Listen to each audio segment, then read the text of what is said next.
तो इस वीडियो में हम बात करेंगे लुकिज्म का चैप्टर नंबर 531 के बारे में। तो इस चैप्टर में बात करने से पहले हम बात करते हैं गन की बैक स्टोरी वाले आर्क के बारे में। पूरा गन का बैक स्टोरी कवर कर दिया गया है लुकिज्म में, बट हमें ये नहीं बताया गया है कि गन ने किस टाइमलाइन में मेगुमी की क्लियर का काम तमाम किया था। वेल, तुम्हारी क्या राय है इस पर कमेंट बॉक्स में जरूर बताना। तो अब बात करते हैं चैप्टर 531 के बारे में। तो चैप्टर के स्टार्टिंग में हमें जोई और डेनियल बात करते हुए दिखाई देते हैं और इन्हीं बात के बीच में एक बहुत इंपॉर्टेंट डिटेल हमें पता चलती है कि जो अपना डेनियल रहता है वो कहता है कि मेरी दोनों बॉडी सेम एक जैसी हो रही है दिन ब दिन। और इससे तुम ये अंदाज़ा लगा सकते हो कि जो लोग पहले बोलते थे कि यूआई डेनियल फ्यूचर से आया है, और ये मेरे को बात पूरी सही लग रही है, ये किसी और की बॉडी नहीं है, शायद डेनियल की बॉडी और डेनियल फ्यूचर से आया है। तो उसके बाद हमें दिखाया जाता है स्कूल में, और स्कूल का ये न्यू ईयर होता है, स्कूल का न्यू ईयर होता है, ठीक है।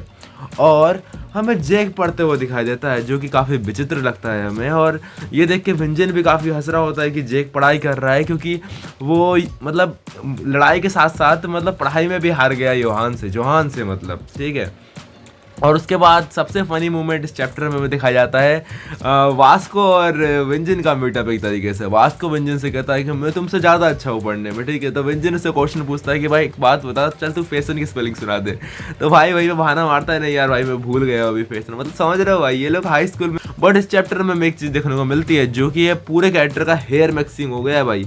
एक मैं था मेरे स्कूल में थोड़े से बाल के खड़े कर लेता था, टीचर लोग मेरी स्टेज कर देते थे, और यहाँ पर तो भाई छोड़ो यार, ये कोरिया चल रहा है भाई, कोरिया में शायद नहीं बोलते होंगे कि हेयर कैसी भी हो, ठीक है। और इस चैप्टर में हमें बहुत दिनों बाद मैरी किम भी दिखाई जाती है जो कि मतलब पहले से काफ़ी ज़्यादा ही ब्यूटीफुल हो चुकी होती है। और इस चैप्टर में हमें मतलब एली जेंग भी दिखाया जाता है जो मतलब बाल इतने चेंजेस करे ना भाई लुकिज्म में, इतने किसी ने भी नहीं किए।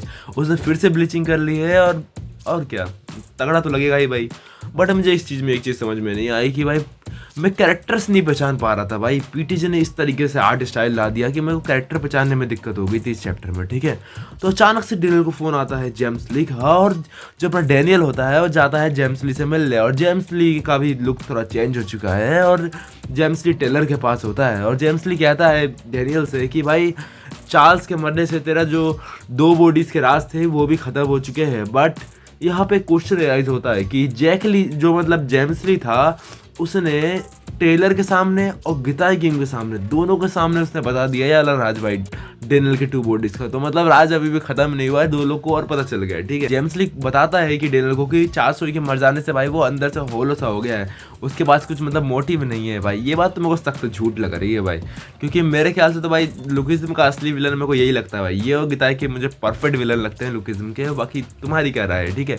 और इस चैप्टर में हमें पता चलता है कि ये दोनों मिलके किंग ऑफ बुसान को मतलब टारगेट कर रहे हैं एक तरीके से।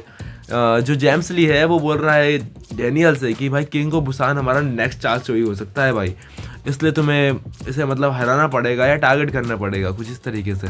और डेनियल भी इसकी बातों में आ जाता है। डेनियल बोलता है कि मैं अब नेक्स्ट चार्ल्स चोई किसी को नहीं बनने दूंगा, मैं नहीं चाहता कोई मरे ये वो, और ना ही कोई इविल काम करे। तो बस तुम समझो झांसे में ले लिया भाई ने एक तरीके से डेनियल को।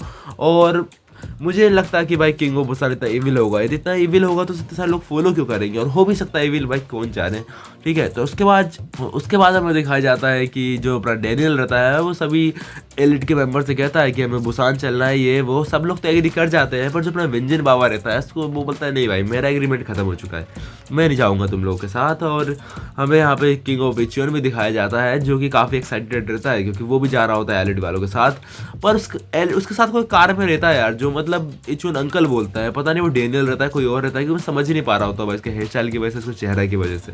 और तुम्हें क्या लगता है कि वो कौन था, ठीक है।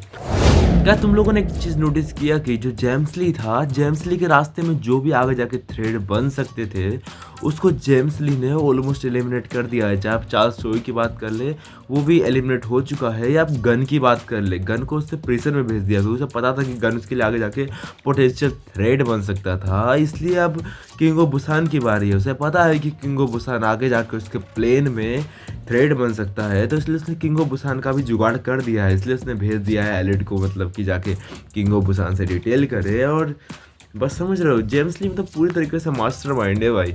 और तुम इस चैनल पर नए हो तो प्लीज़ सब्सक्राइब करो यार।